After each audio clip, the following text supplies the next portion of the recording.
Welcome विद्यार्थी मित्रांनो, स्वागत आहे तुम्हा सगळ्यांचं आपल्या आजच्या 9वी इंग्लिशच्या या सेशनमध्ये. आज आपण आपल्या पहिल्या युनिटच्या सेकंड लेसनला द फन दे हॅड या लेसनला आपण सुरुवात करूया. या लेसनचे लेखक आहेत, the writer of this lesson is Isaac Asimov. Isaac Asimov is a writer who writes on scientific subject. विज्ञान विषयावरती लेखन करणारे इसाक असिमोव यांनी लिहिलेला हा धडा आहे. अत्यंत सुंदर असा हा पॅसेज आपल्याला इथे अभ्यासण्यासाठी म्हणून दिलेला आहे. Before starting the lesson itself, first of all we will discuss chit chat activity. Look at the first question of chit chat activity. What do you like best about your school? Now, when we listen this first question of chit chat activity and the word is used here, school, it means this question gives us a little hint that we are going to study about school, about study, about teacher, about student, about friends in the classroom in this lesson. आपण chit chat ॲक्टिव्हिटीचा पहिला प्रश्न पाहिल्यावर आपल्या एक गोष्ट लक्षात येते की आपल्याला या पाठामध्ये शाळा, शिक्षक, विद्यार्थी, पुस्तकं यांच्या संदर्भात शिकायचं आहे. What is the title of this lesson? The fun they had. त्यांनी अनुभवलेली मजा. हेडिंग आपण ऐकलं, टायटल जर आपण ऐकलं लेसनचं, तर ते टायटल आपल्याला काय सांगते की एखादी व्यक्ती आपल्याला दुसऱ्या व्यक्तीने कशी मजा अनुभवलेली आहे त्याचं वर्णन या पाठामध्ये करणार आहे. मग ते वर्णन कसं करणार आहे ते आपण प्रत्यक्ष पाठामध्ये बघू. आपण आता चिटचॅट ॲक्टिव्हिटीवरती फोकस करूया. The first question is, what do you like best about your school? प्रत्येकाला शाळा आवडते, ठीक आहे. शालेय वयामध्ये जेव्हा आपण आपल्या ज्या कोणत्या शाळेमध्ये जातो ती आपल्याला खूप आवडते. The school which we study in, we like it very much. मग त्या शाळेबद्दल कोणती गोष्ट तुम्हाला सगळ्यात जास्त आवडते? Suppose I like my school itself. I like the teachers in my school. I like the friends in my school. I like the playground in my school. I like the recess in my school. Why? Because in recess I got the chance to enjoy. I got the chance to chat with my friends, to play with my friends, to eat the delicious food in my tiffin which my mother made for me. म्हणून असे वेगळे वेगळे answers आपल्याला इथं देता येणार आहेत की शाळेबद्दल तुम्हाला काय काय आवडतंय. मग तुम्हाला तुमच्या शाळेबद्दल जे आवडतंय ते या पहिल्या ॲक्टिव्हिटीमध्ये आपल्याला मांडायचं आहे. हा सेल्फ रिस्पॉन्सचा क्वेश्चन म्हणून 2 मार्क्ससाठी ही ॲक्टिव्हिटी आपल्याला कदाचित पॅसेजमध्ये विचारली जाऊ शकते, ठीक आहे. पहिला प्रश्न समजला सगळ्यांना? शाळेबद्दल आपल्याला काय आवडतंय ते उत्तर इथे अपेक्षित आहे. आपण आता दुसऱ्या क्वेश्चनकडे जाऊया. Do you think school is fun? Self रिस्पॉन्सचा प्रश्न आहे मित्रांनो इथे. तुम्हाला असं वाटतं का की शाळेमध्ये भरपूर मजा येते? आता the answer of this question is different as the student is different. जेवढे विद्यार्थी असतील वर्गामध्ये तेवढे उत्तरं या प्रश्नाची येऊ शकतील. Do you think school is fun? शाळेमध्ये मजा येते का? याचं सोपं उत्तर आहे मित्रांनो. The answer is very simple. If you don't study at all, then the school is not fun for you. And if you study well at home as well as at school, then the school is fun for you. Otherwise, you will afraid to get punished from your teachers, and then the school is not fun for you definitely. जर आपण अभ्यास केला घरी पण आणि शाळेत पण, मग अशा वेळी शाळा आपल्यासाठी फन आहे. पण जर आपण अभ्यास नाही केला, टीचर्सचं ऐकलं नाही, तर मग मात्र शाळा आपल्यासाठी फन अजिबात नसेल. आपण शाळेमध्ये टीचर्सकडनं नेहमी पनिशमेंट मिळेल या भीतीने फन आपण अनुभवू शकणार नाही. चला मग आपण तिसऱ्या क्वेश्चनकडे जाऊया. Which is the part that you don't like? Now शाळेच्या अशा पार्टबद्दल तुम्हाला इथं सांगायचं आहे की जो तुम्हाला आवडत नाही. मग एखाद्याला पनिशमेंट आवडत नसेल, suppose I don't like punishment which is given in the school for I don't do my homework because I came late to school. असं वेगळं वेगळं उत्तर तुमचं इथे सुद्धा असू शकेल. तुम्हाला शाळेबद्दल काय आवडत नाही ते तुम्ही इथं मांडायचं आहे. आणि चिटचॅट ॲक्टिव्हिटीमधला शेवटचा प्रश्न आहे, how often should the teacher give you a test in your school? How often should the teacher give you a test? शाळेमध्ये शिक्षक तुम्हाला किती वेळा टेस्ट देतात, तुम्हाला चाचणी देतात लिहिण्यासाठी म्हणून. सपोज शाळा जर सुरू असेल आपली, आता सध्या तुम्ही कोविड-19 या व्हायरसच्या प्रकोपामुळे सगळे विद्यार्थी आता घरी आहेत, ऑनलाईन शिक्षण सुरू आहे आणि या ऑनलाईन शिक्षणामध्ये सुद्धा टेस्ट या घेतल्या जात आहेत. पण जेव्हा शाळा तुमची सुरू असते तेव्हा शाळेमध्ये टीचर्स तुम्हाला किती टेस्ट देतात? तर त्या ऑफन मेनी टेस्ट या तुमच्या होतात. Minimum 1 test in a month ही शक्यतो तुमच्या शाळेमध्ये होत असते. Okay, now we will move forward to our another activity. The name of activity is classify. What should we classify here? इथं क्लासिफाय काय करायचं आहे?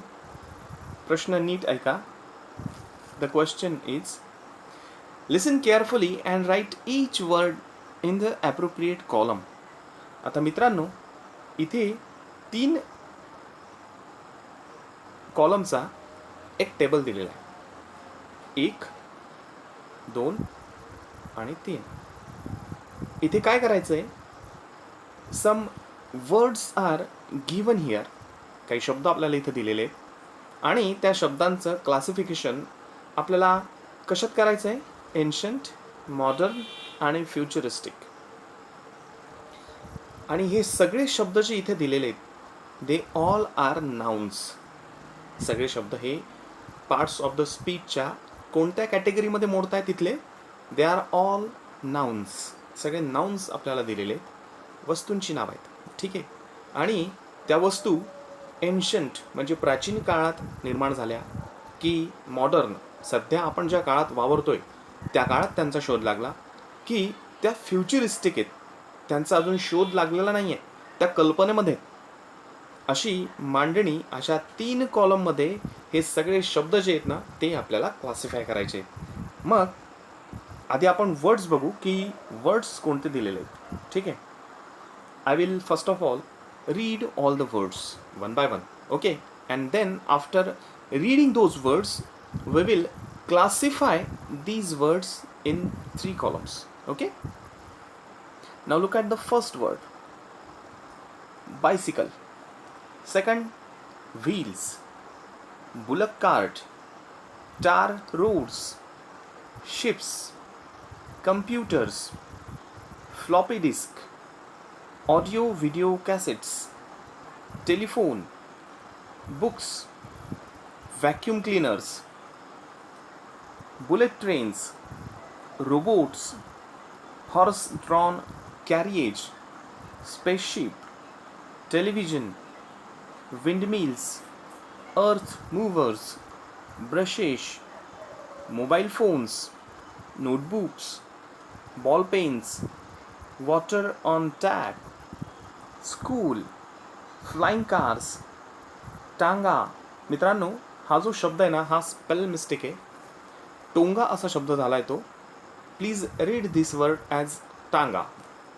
Homework, aeroplanes, cameras, axes, mortar and pistol, hot air balloons, headphones, test, solar lamps आणि electric lamps. काही शब्द खाली पण आहेत, ते आपण पेज अप करून बघूया.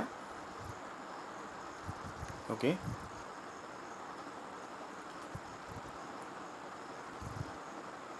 व्हॅक्यूम क्लीनर ह्या लाईनपर्यंत आपले शब्द झालेले होते. इथून खालचे बघूया.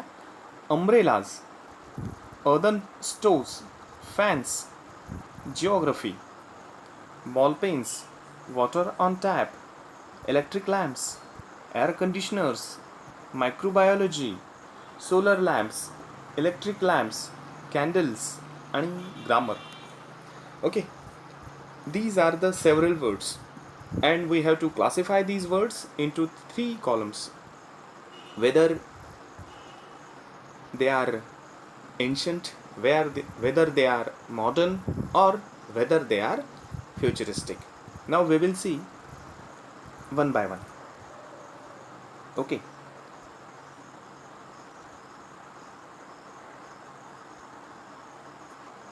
bicycle is a modern thing. त्याच्याच काळात याच आपण ज्या शतकामध्ये वापरतोय त्या शतकात ती तयार झालेली आहे. So bicycle is modern. Wheels are ancient. प्राचीन काळापासून व्हील्सचा शोध लागलेला आहे.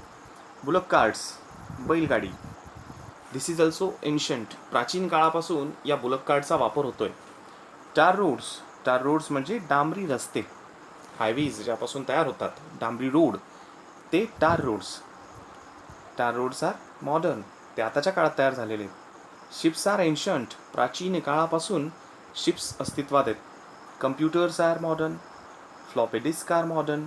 Video audio cassettes are modern. Telephone is modern. Books are ancient. Vacuum cleaner is a modern thing. Umbrellas are ancient. स्वरूप वेगळं होतं पण अम्ब्रेलाज या प्राचीन काळापासून अस्तित्वात आहेत. आता अम्ब्रेलाचं आपण जे स्वरूप पाहतो ते आधुनिक स्वरूप आहे. ओके, अर्दन स्टोव्ज, ज्याला आपण चूल असं म्हणतो, earthen stoves are ancient. Fans are modern. And geography, this is a name of a subject and this subject is being studied for long period ago. अगदी प्राचीन काळापासून हा विषय शिकला जातोय, शिकवला जातोय, म्हणून जिओग्राफी इज एन्शंट. पुढे जाऊया आपण आता. ओके, बुलेट ट्रेन्स आता सध्या अस्तित्वात आहेत. This is a modern thing. Robots modern. Horse drawn carriages, घोडागाडी, दिस इज एन्शंट. स्पेसशिप्स सध्या अस्तित्वात आहेत, modern. Television modern. Windmills modern. Earth movers modern. Brushes ancient, प्राचीन काळापासून वापरले जात होते. Mobile phones modern. Notebooks ancient, स्वरूप वेगळं होतं. प्राचीन काळी नोंद करण्यासाठी म्हणून ज्या नोटबुक्स, ज्या वह्या वापरल्या जात होत्या त्यांचं स्वरूप वेगळं होतं पण त्या अस्तित्वात होत्या. आता हा नोटबुक हा जो शब्द आहे ना, हा थोडासा संदिग्ध आहे. Whether this notebook means a printed pages notebook. Okay, कोऱ्या पानांची असलेली वही असा एक अर्थसुद्धा या नोटबुकचा होऊ शकतो. किंवा लॅपटॉपचा एक प्रकार म्हणून सुद्धा हा नोटबुक शब्द आपण याची गणना करू शकतो. म्हणून एकतर नोटबुकचा अर्थ आपण जर वही असा धरला तर तो एन्शंटमध्ये मोडला जाऊ शकतो, किंवा या नोटबुकचा अर्थ आपण लॅपटॉप असा धरला, टॅबलेट असा धरला, तर मग मात्र तो मॉडर्न असा घेतला जाऊ शकतो. इट मीन्स नोटबुक हे एन्शंटमध्ये पण येईल, मॉडर्नमध्ये पण येईल. डिपेंड करतं की आपण त्याचा अर्थ काय घेतोय. Ball pens, this is modern. Water on tap, नळ सुरू केला की पाणी येतं, दिस इज मॉडर्न. वॉटर जे येते प्राचीन काळापासून अस्तित्वात आहे, पण टॅप, तोटी सुरू केली की पाणी येतं, ही मॉडर्न संकल्पना आहे, आताच्याच काळामध्ये अस्तित्वात आलेली ही गोष्ट आहे. इलेक्ट्रिक लॅम्प्स मॉडर्न आहेत. पुढे जाऊ आपण. त्यानंतर एअर कंडिशनर्स मॉडर्न आहेत. मायक्रोबायोलॉजी हा विषयसुद्धा मॉडर्न आहे. अलीकडेच हा विषय शिक्षणामध्ये येऊ घातलेला आहे. स्कूल्स एन्शंट, प्राचीन काळापासून शाळा अस्तित्वात आहेत. स्वरूप वेगळं होतं पण शाळा या प्राचीन एन्शंट काळापासून अस्तित्वात आहेत. फ्लाइंग कार्स अजून अस्तित्वात नाही आहेत. एरोप्लेन्स आहेत, हेलिकॉप्टर्स आहेत, पण उडणाऱ्या कार्स मात्र अजून अस्तित्वात नाहीत. म्हणून फ्लाइंग कार्स या फ्युचरिस्टिक आहेत, आपल्या कल्पनेमध्ये ते, पण त्यांचा शोध अजून लागलेला नाही आहे. टांगा एन्शंट आहे. होमवर्क एन्शंट आहे, प्राचीन काळापासून होमवर्क दिला जातो. Aeroplanes, this is a modern thing. Cameras modern. Access ancient. कुऱ्हाड, या कुऱ्हाडी ज्या आहेत ना त्या आता धातूच्या असतात, ठीक आहे, पण पूर्वीच्या काळी या ॲक्सेस ज्या आहेत त्या दगडापासून तयार केल्या जायच्या, म्हणून मग या एन्शंट आहेत. Mortar and pistols, this is modern. Hot air balloons modern. Headphones modern. Test परीक्षा वेगळ्या वेगळ्या त्या प्राचीन काळी पण व्हायच्या, म्हणून मग त्या एन्शंट आहेत. Solar lamps modern.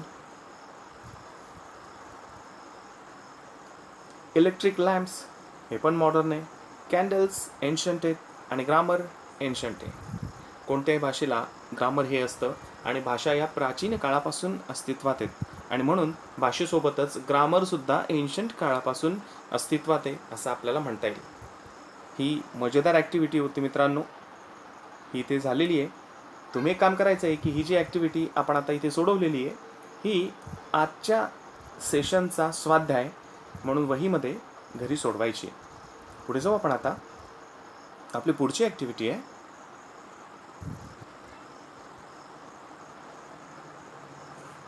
listen to the pronunciation of these words and practice saying them properly yourself.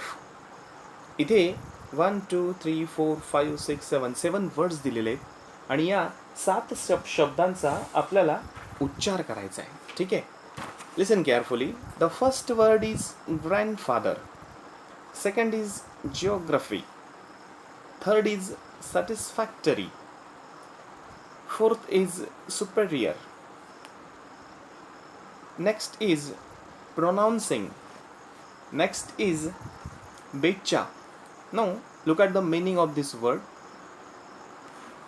Bet you हा एक शब्द आहे. बेट यू म्हणजे पैज लावणे. आपण बोलता बोलता म्हणतो ना की चल मी पैज लावतो, आय बेट यू, मी पैज लावतो. तर त्या बेट यू या शब्दाचा हा शॉर्ट फॉर्म केलेला आहे, त्याला कॉन्ट्रॅक्टेड फॉर्म असं आपण म्हणतो. बेटचा असा त्याचा उच्चार आहे. आणि पुढचा शब्द आहे नॉन गॅलंटली. असे हे शब्द दिलेले आहेत आणि त्यांचा उच्चार आपल्याला इथे शिकायचा आहे, ठीक आहे. तुम्हीसुद्धा हे शब्द योग्य पद्धतीने जसे मी उच्चारलेले आहेत तसे उच्चारायचे आहेत. Now we are going to start the lesson. आपण आता द फन दे हॅड या लेसनला सुरुवात करूया. कोणी आणि कशी फन अनुभवलेली आहे आणि त्या फनबद्दल आपल्याला कोण माहिती देत आहे हे आपण आपल्या लेसनमध्ये पाहूया. Now we are on page number 6. Page number 6 वर आपण आता आहोत, ठीक आहे. द फन दे हॅडला आपण सुरुवात करूया. Okay, we will start the lesson. Margie even wrote about it that night in her diary. Diary आपण त्याला मराठीमध्ये रोजनिशी असं म्हणतो. दिवसभरामध्ये काय झालेलं आहे ते सगळं आपण रात्री 2 ओळीत 4 ओळीत ज्या वहीमध्ये ज्या नोटबुकमध्ये लिहून काढतो त्याला डायरी असं आपण म्हणतो. पण this is not in the case of this lesson. पण आता या लेसनमध्ये डायरी याचा अर्थ वही आणि पेन अशा आशयाची डायरी असा इथे आपल्याला अर्थ घ्यायचा नाही. Diary in the sense laptop, a small notebook किंवा एक टॅबलेट असा अर्थ आपण इथं घेऊया. कारण the whole story is a futuristic. भविष्यामध्ये झालेली ही संपूर्ण गोष्ट आहे कशी ती आपल्याला हळूहळू माहिती पडेल.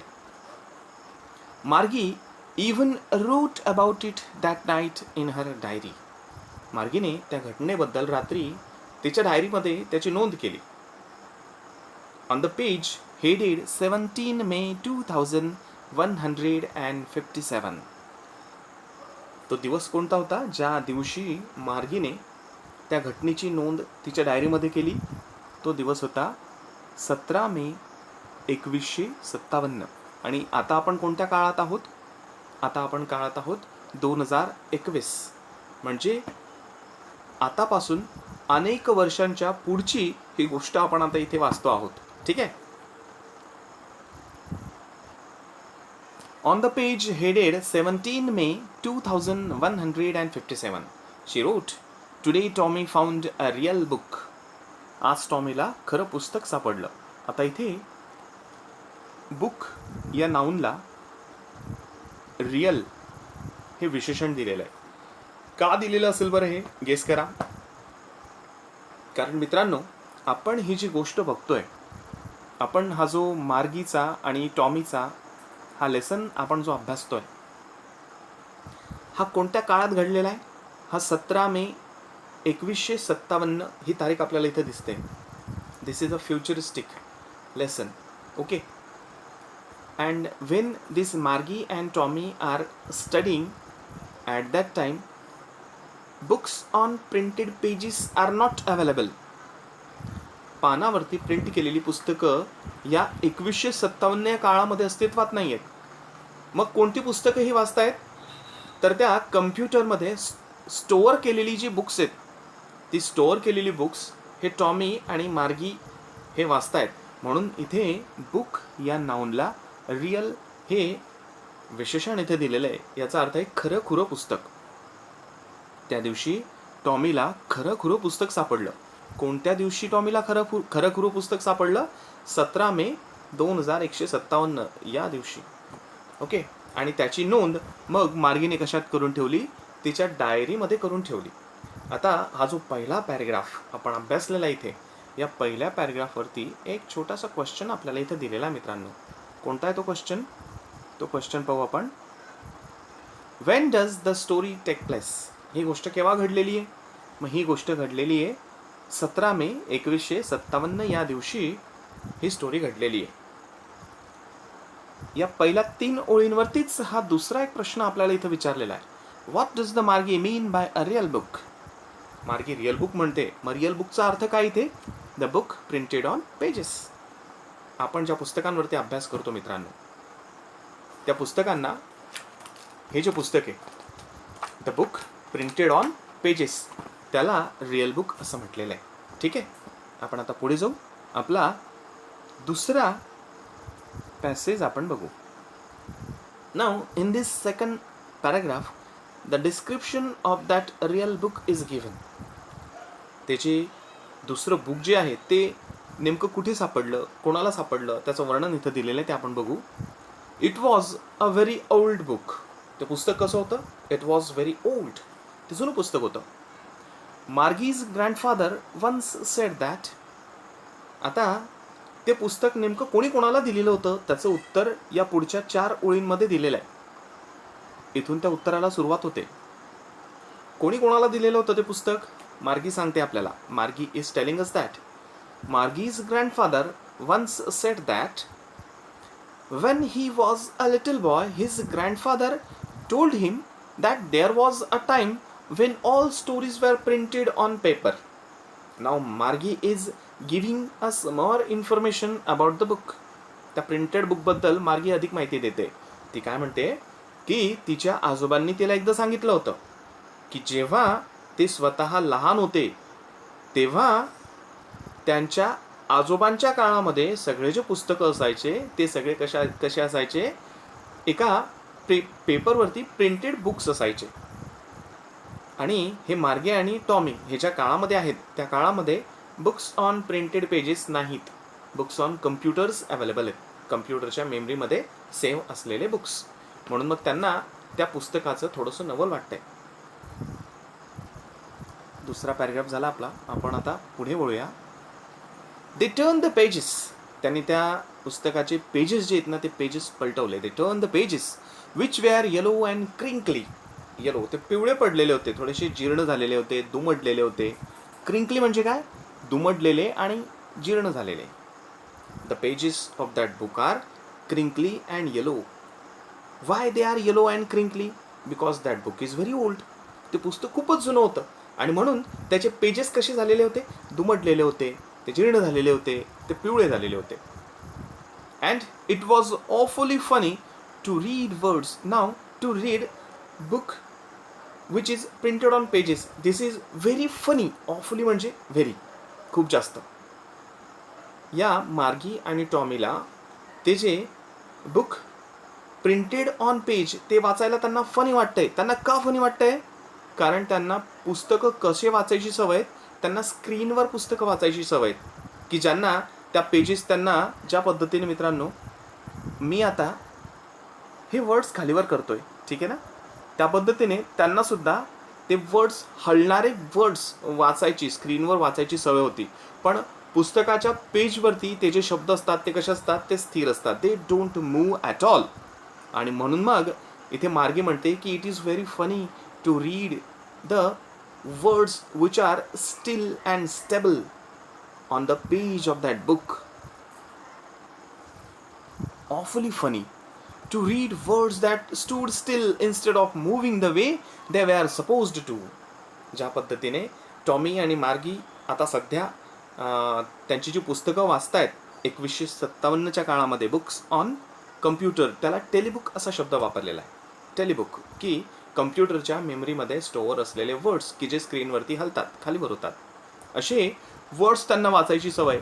आणि हे बुक जे त्यांच्या हातात पडलेलं आहे, त्या बुकमधल्या पेजेसवरचे जे वर्ड्स आहेत ते कसे आहेत, दे आर स्टिल, ते एकाच जागेत, दे डोंट मूव्ह, ते हलत नाही आहेत. आणि म्हणून ते म्हणतात की तेच ऑफुली फनी. आणि म्हणून ते त्यांना व्हेरी फनी वाटतंय. ऑफुलीचा अर्थ काय, very. stood still instead of moving the way they were supposed to on a screen, and then when they turned back to the page before, it had the same words on it that it had when they read it the first time. मार्गीला हे सगळं फार मजेदार वाटतंय. Now Margie is feeling very funny to read this still words pages book. स्तब्ध शब्द असलेल्या पानांचं पुस्तक वाचायला मार्गीला तर फार फनी वाटतंय.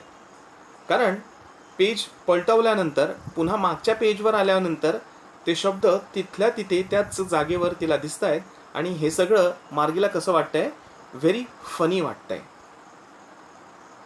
ओके, आपण पुढे जाऊया. आता पुढचा पॅराग्राफ आहे आपला. आता